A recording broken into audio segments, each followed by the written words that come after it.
Okay, so I have been 3D printing for about a year, year and a half, and also have been sharing this process on the channel, showing you what is possible with these printers, what you can use them for, and so forth.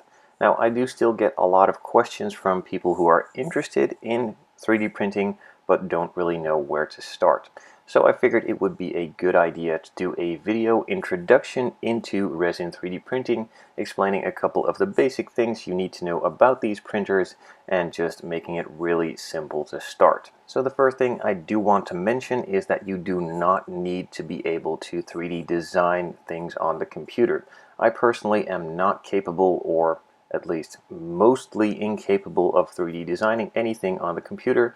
I simply just find my files online. This can either be done through Facebook, Instagram, even websites like Cults 3D and or Thingiverse. There might be many other websites out there, so if you know of websites that people should be aware of, feel free to leave a comment down below to share your knowledge with the rest of the group.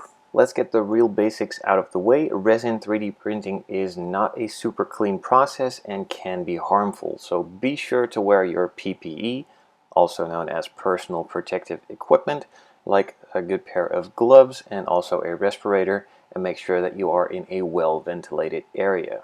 So as far as choosing your first resin printer, there are a couple of basic things you need to take in mind.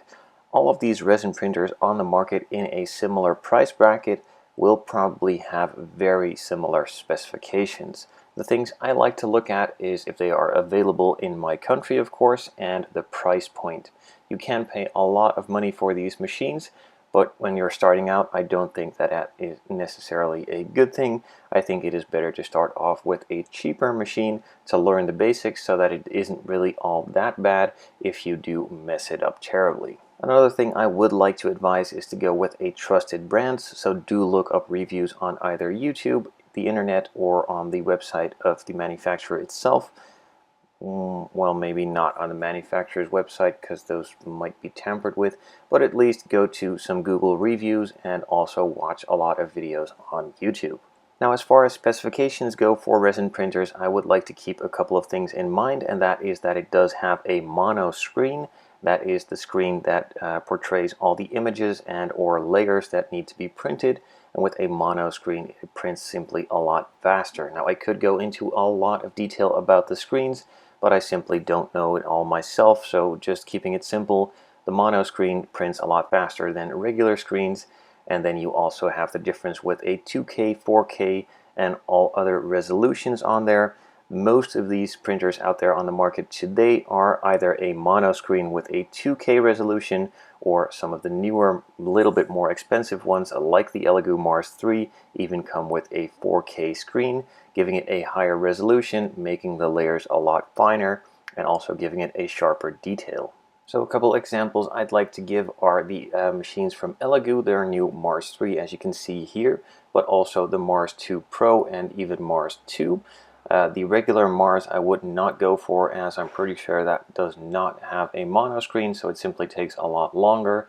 However, the purchase price might be a lot lower, so it is something to take in consideration, but focusing on the Mars 2 and upwards is probably something I would recommend.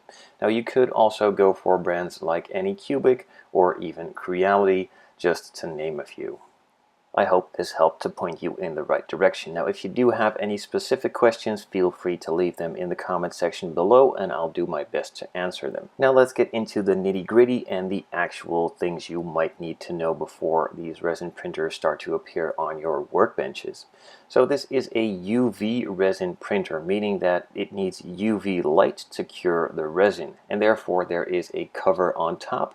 As you can see right here, this is a clear red UV protective cover, meaning that the UV rays from the sunlight or any other light will not penetrate through this clear plastic and therefore will not cure the resin.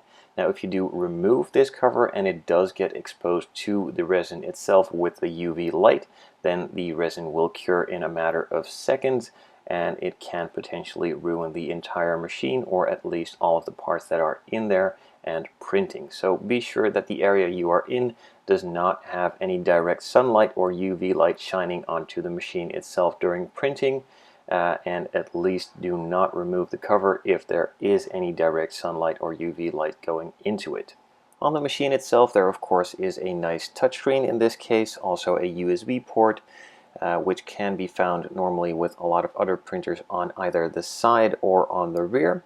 And of course there is an on and off button, again in this case on the front luckily, but I have had printers in the past where it is either on the side or again at the rear. If you remove the UV protective cover, then that will reveal a couple of other parts which you could have seen before, as it is a see-through cover, but nonetheless there is a vat and also a build plate.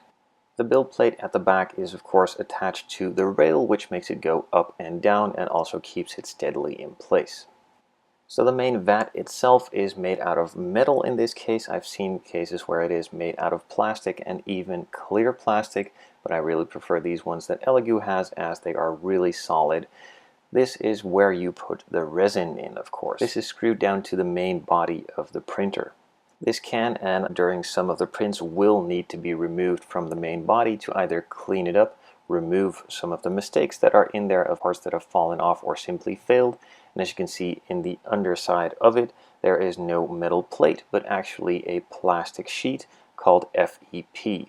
And I'm not even going to try to pronounce what it actually is supposed to be though. So the FEP itself is put into a frame that is then bolted into the main vat itself, which is again made out of metal, so it's nice and sturdy and will last you a long time. This FEP film is completely see-through, but as you can see, it is not completely smooth.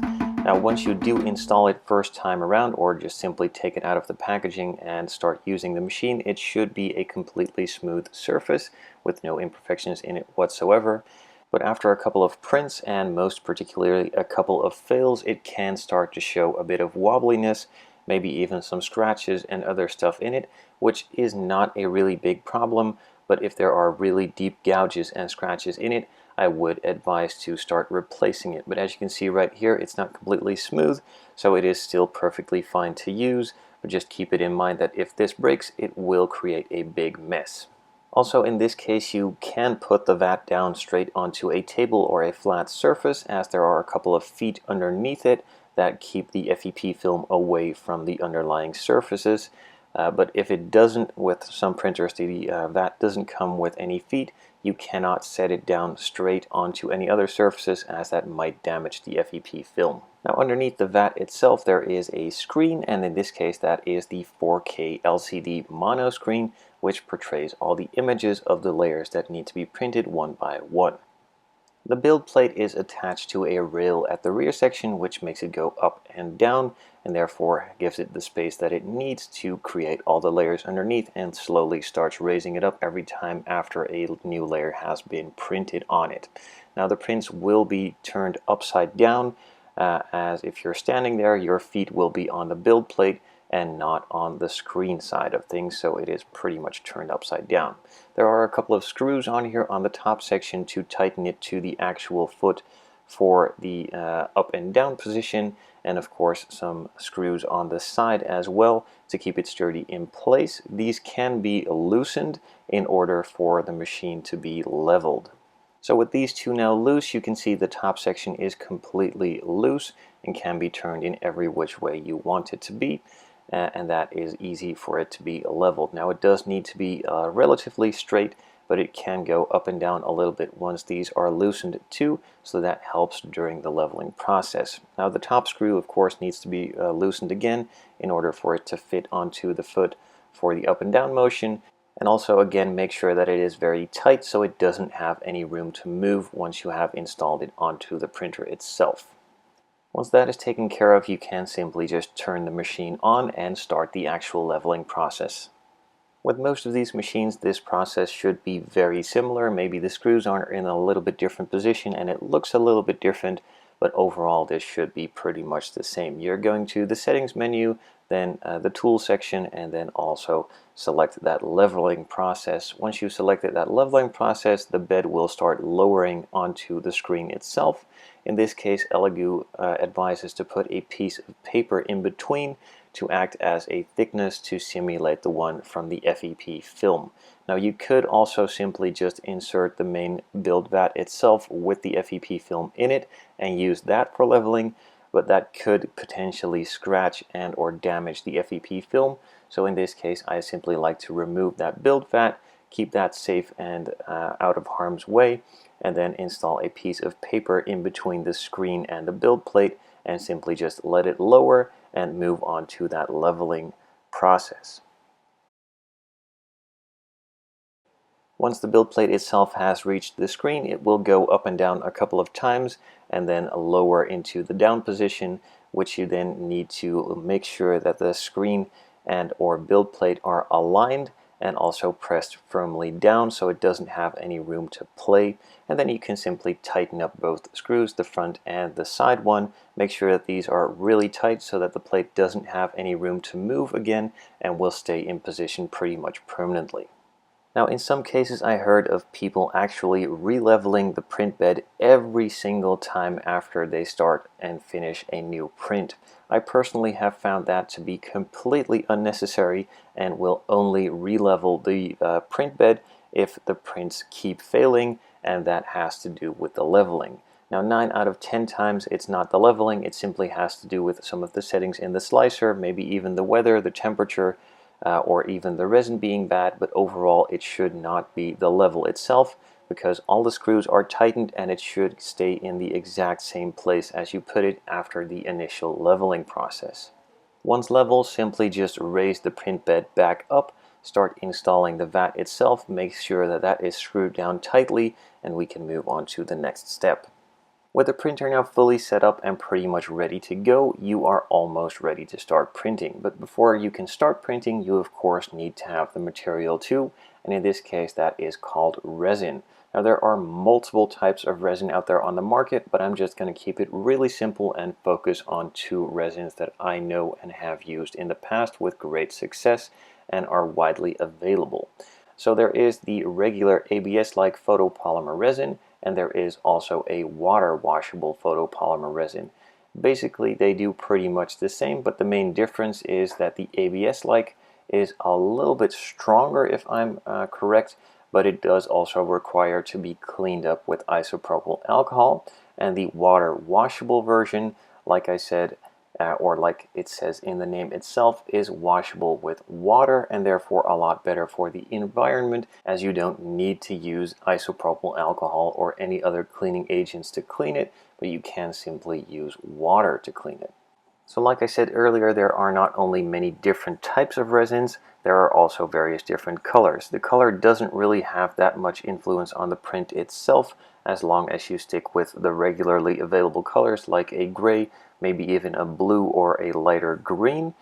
In this case, the water washable is a clear red and the ABS-like is a normal gray, but there are also various other colors like black, which I would stay away from, as the black takes a lot longer for the light to go through it and actually cure it, as it doesn't really bounce off the light all that well, and therefore it takes a lot longer to cure, and therefore the prints will take a lot longer to actually complete. So just simply stick with the basic colors that everyone uses, like gray, blue, or in this case, like the one I like to use, clear red.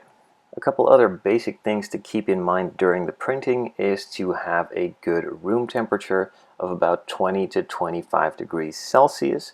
That needs to be pretty stable, as these resins can have a really bad effect once it is either too warm or too cold, and prints can start failing. If you're not sure what the best settings for your surroundings are, be sure to check the label of the actual resin that you're going to be using. 9 out of 10 times it will be put on there what the best settings will need to be for the room around you, the surrounding area, like I said, and also for the settings on the machine itself. It will probably be put on there.